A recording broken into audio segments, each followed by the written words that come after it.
ओम शांति। आज 17 मार्च 2022। आज की मुरली से जो गुण हमें सीखने मिलता है वो है ज्ञान का। ज्ञान एक बहुत बड़ी शक्ति है। ज्ञान प्रकाश भी है, ज्ञान खजाना भी है और ज्ञान निधि भी है। ज्ञान को जितना हम अपने जीवन में प्रयोग करते हैं उतना हम शक्ति प्राप्त करते हैं और ज्ञान जितना बांटते हैं उतना बढ़ता जाता है। जैसे दूध है, शक्ति होती है उसमें। दूध का प्रयोग करते हैं और उसका शक्ति प्राप्त करते हैं, लेकिन दूध एक दिन रहता है।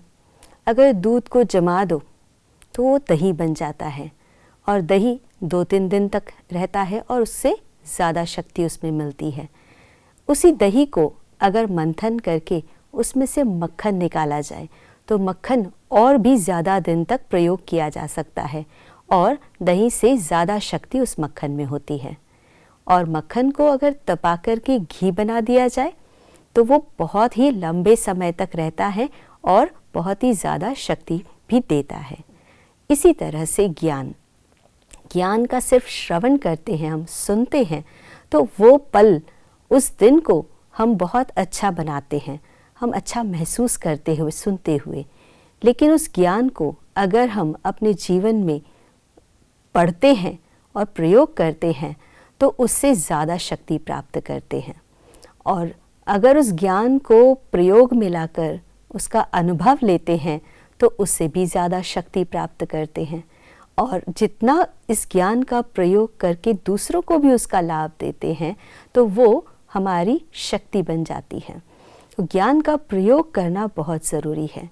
ज्ञान का प्रयोग करके उसका स्वरूप बनते हैं तो वो हमारी शक्ति बनती है। तो ज्ञान को सिर्फ सुनना नहीं, लेकिन उसको स्टडी करना, अपने लाइफ में एक्सपेरिमेंट करना और एक्सपीरियंसेस को गेन करना है। रोज़ की जो मुरली हम सुनते हैं उसमें से कोई एक पॉइंट भी ले ले, एक शब्द भी ले ले और उसका सारा दिन विचार सागर मंथन करके उसका मक्खन निकाले, अर्थात उसकी डेप्थ में जाए और उसको जीवन में प्रयोग करके उसकी शक्ति ले। रोज़ उस एक्सपेरिमेंट्स को नोट करें कि क्या हमने एक्सपेरिमेंट किया और उसका मुझे क्या अनुभव हुआ, क्या लाइट मिली और क्या माइट मिली। अगर ये एक्सपेरिमेंट्स करते हैं हम ज्ञान के अपने जीवन में तो हम सचमुच में बहुत शक्तिशाली बनते जाते हैं। तो आज की मुरली से भी हम अपने जीवन में कोई एक बात को भी प्रैक्टिस करें तो सचमुच में उसकी बहुत शक्ति प्राप्त कर सकते हैं।